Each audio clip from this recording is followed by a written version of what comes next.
What is up, you guys? This is All Day Any Day 1 on the PS4, and I'm going to be giving you another Assassin's Creed Odyssey video. So this is not going to be a build video or anything like that, rather it's just going to be a showcase video.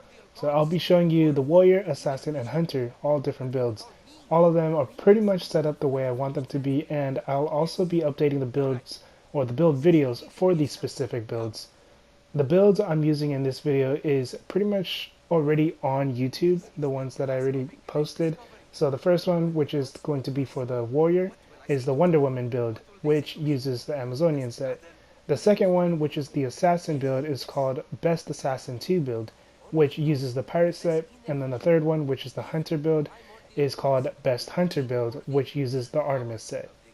Like I said earlier, I will be uploading my build videos for these current builds, but overall it is pretty much the same abilities and stats, just different engraves. Anyways, I'll be doing a little bit of commentating, just a little bit of commentating on like how I feel about these specific classes, but I'll also let the clips play so that way you guys can also be the judge on what classes are the best.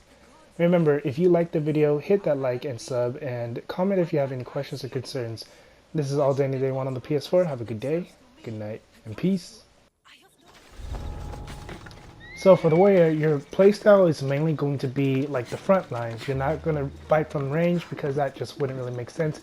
You're not going to really be using your bow as much because you just won't have enough damage with your bow either. So I will also be explaining like what I'm doing throughout this whole clip and whatnot, but with the Warrior, you really want to work on being able to parry and dodge pretty well, because that's going to be one of your main survivabilities in order to be a better warrior, as well as being able to knock back and stagger your enemies, knowing what your enemy's going to do. So what I'm doing here right now is I'm trying to avoid all the enemies except for this one. I'm going to kill this guy first because he's right next to me, but my main goal was to go to the brazier because I didn't want the enemies to alert or to call for reinforcements. So that was my main goal when I got here, was to just go ahead and go straight over here.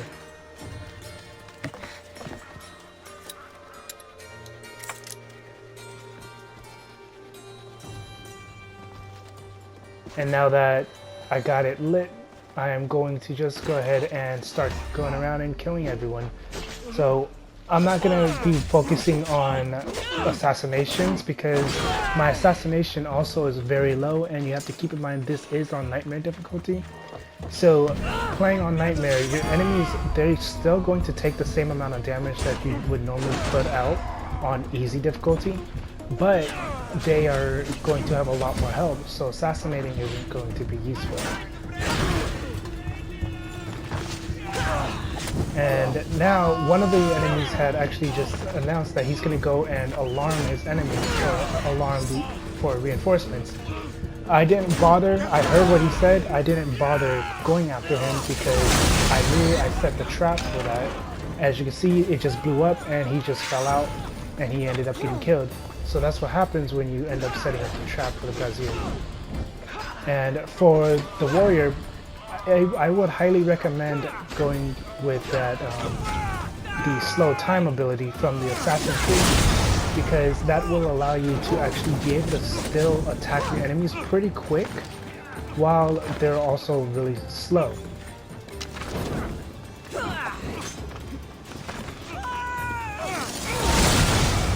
And then right there, I also used that knockback so I can kind of like give myself some leeway of all the enemies coming on me, because I don't want to fight multiple enemies. Sometimes it's nice to fight multiple enemies, but normally you just want to keep it at one-on-one, or just kill whoever has the lowest amount of health, or go for the strongest dude.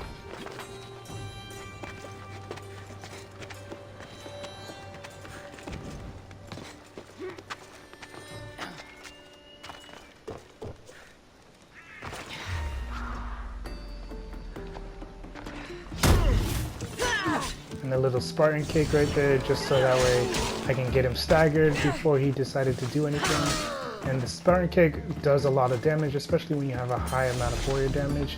It'll do a good chunk of their health, and then you'll just be able to finish them off. And right here we have a bounty. So with the bounty, I just go ahead and use my Ares battle cry, and then I just use my overpower on her. And with that overpower, I already took more than half her health. And then now you just gotta focus on trying not to get hit. But the thing with Ares battle cry is you also don't take any damage when you're, I mean, you do take damage, but the more damage you take, the more damage you do, as well as when you have no health, you won't die with the battle cry of Ares active, which is probably one of my most favorite abilities to have in this game. And then that shield breaker, when you get it maxed out, it's really nice because you can just, when you use it, it just pushes your enemy back, taking the shield, doing damage to them, as well as hurting nearby enemies as well. So I'm gonna go ahead and do that here as well, pretty soon. So I take his shield and I just push him back right there as well.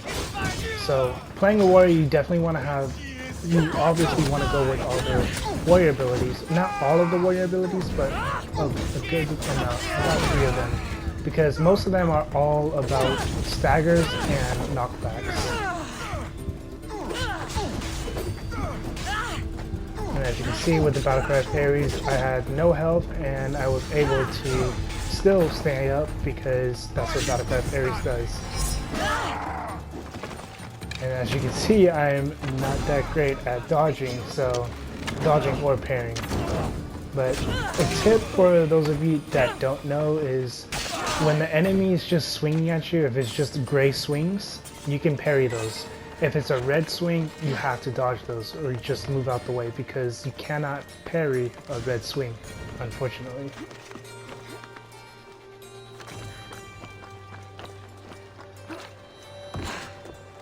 And now I'm just over here looking for all the enemies. So there's one over here by himself. I was just gonna go for him, let the other one catch me, because with that I forgot what it's called, the Sixth Sense, that Sixth Sense perk, he did see me, and when he saw me, I was able to do a little bit more damage to just have a little bit more damage output in general. And for, I think, one-on-ones with the warrior though, it's fun and it's pretty easy. The only time it really gets hard for the warrior is when there's a bunch of enemies fighting you all at once. Now, obviously, if you're really good at parrying, you can parry against one enemy that swings at you, and then it'll stagger. All the enemies near you will get staggered. And then also, what I really like about their dodges is the fact that when you do get a perfect dodge, everything slows down for like 2 seconds. So it gives you a little bit of room.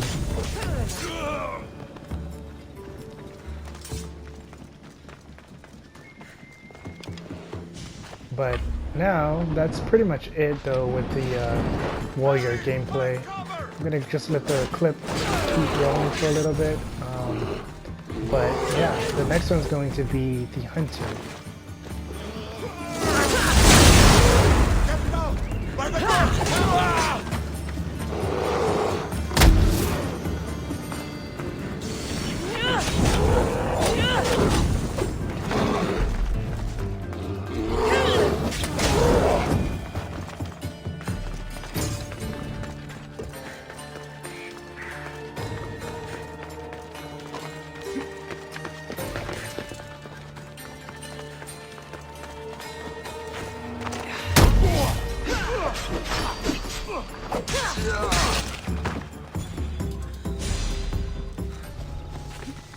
And now for the hunter. So the hunter is by far one of the most overpowered classes in the game due to the fact that you fight from range, and ranged fights tends to be the fights that always win because one, you're safe and you can just pretty much stay in one spot and just kill all your enemies. Now, not just that, but the hunter also has a few very, very, very strong abilities. For example, you have Devastating Shot right here.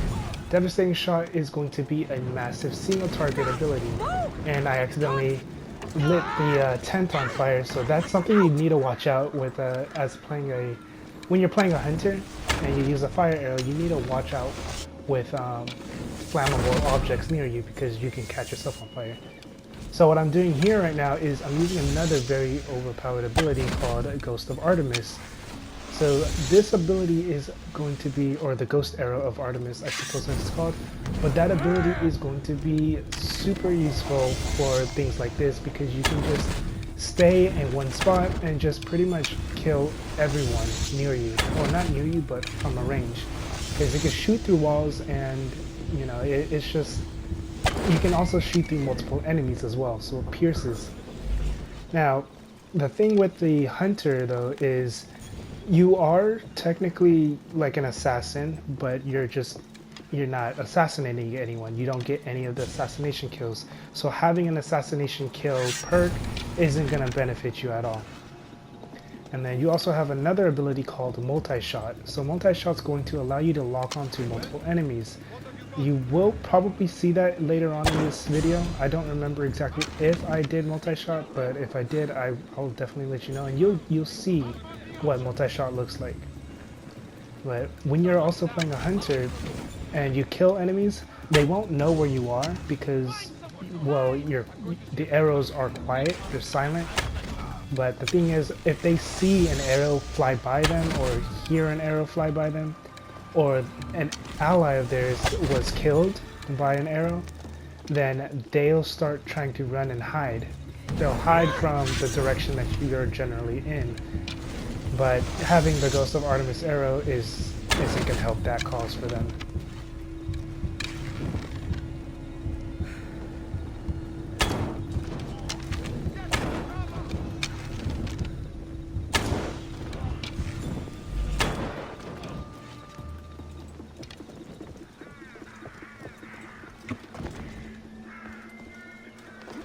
And right here, you can actually do that slow-mo. You can do like a nice little leap and slow-mo with your bow, which looks really cool, but I honestly don't think it really matters too much, in my opinion. Yeah, I don't really use it as much. I just wanted to show you guys what that would actually look like.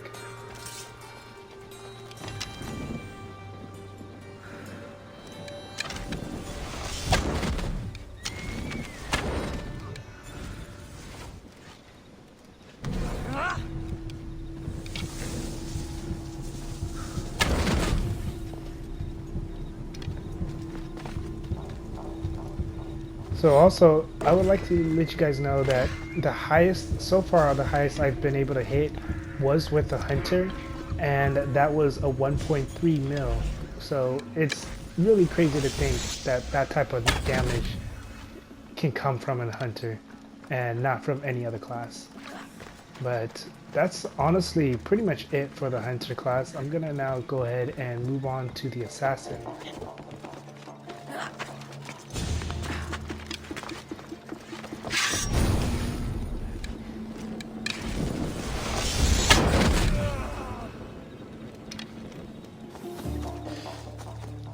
And the last one is going to be the Assassin. So the Assassin is definitely one of the most fun classes I've played, and obviously it's the main reason people play Assassin's Creed is to play an Assassin. So that's what was really nice about Odyssey, was the Assassin class honestly wasn't a letdown at all. You actually feel like a ninja or an assassin, whatever it is you want to call it, and the abilities on the Assassin is really nice. Some of the assassinations are really cool. I do miss the hidden blade, but the spear is a nice little replacement. Now, with this clip, I will be doing a lot of the assassination abilities. Most of the abilities I'm using are all assassination abilities, except for the poison. I don't use poison. But that ability I just used can actually chain up to multiple enemies. And the assassinations, I am on Nightmare, so all the assassinations are going to be pretty much 100% one-shots. But if I were to get caught, I would not be able to use my assassination abilities. So that would mean I would have to actually escape and wait until I'm out of combat, because most of the assassination abilities cannot be used while you are in combat or if the enemies spotted you. So as you see here, I just I hit one enemy, I chain to one, chain to two, and then the third one, And then I'm gonna go out and fight this guy. Did a little hero strike, and then just did the vanish, and I'm running away, went into stealth. So once you do all that, you can then use all of your assassination abilities because they don't know where you're at or anything. I ended up getting caught because I stood too close to him while I was in stealth. So now I'm just trying to run away so I can get out of combat again. Because I do also have very low health. I actually only have a 25% amount of health. So if I were to get hit once, I'm pretty much dead. So here I'm just waiting for him to come in. He came in and now he's pretty much by himself. Well, he will be by himself. So I used the chain ability again to all three of them. And then I run back and look for more enemies to kill.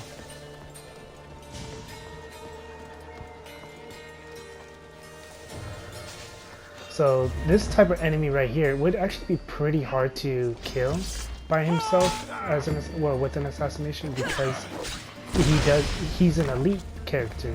But with the weapon that I'm using, I actually get 25% more damage against elites and bosses. So going against these guys wouldn't be as tough. I'll find where you're hiding. And as you can see with that vanish ability, the one where you stun the enemies, if you get it fully maxed out, they are stunned for 10 seconds. And then if you hit them, then they will come back out of the stun. And right here, there's another guy who is an elite. But what I'm going to do is I'm actually going to call, or not, never mind. I thought I was going to call for my lieutenant. But I know I do call for my lieutenant. But right here, I wasn't able to fully one-shot him because I didn't use my critical assassination. I just used the regular assassination. And I messed up with that vanish ability, but I was still able to take him out. But now what I'm doing right here is I'm just running away because going against someone with a shield as an assassin isn't the most ideal tactic if you don't have the shield breaker ability or anything that can actually do damage to anyone with a shield. And now I'm just hiding in the grass. And when you see your health bar glowing yellow, that means you're out of combat, which is really nice. But now I'm back into combat, so the yellow bar went away.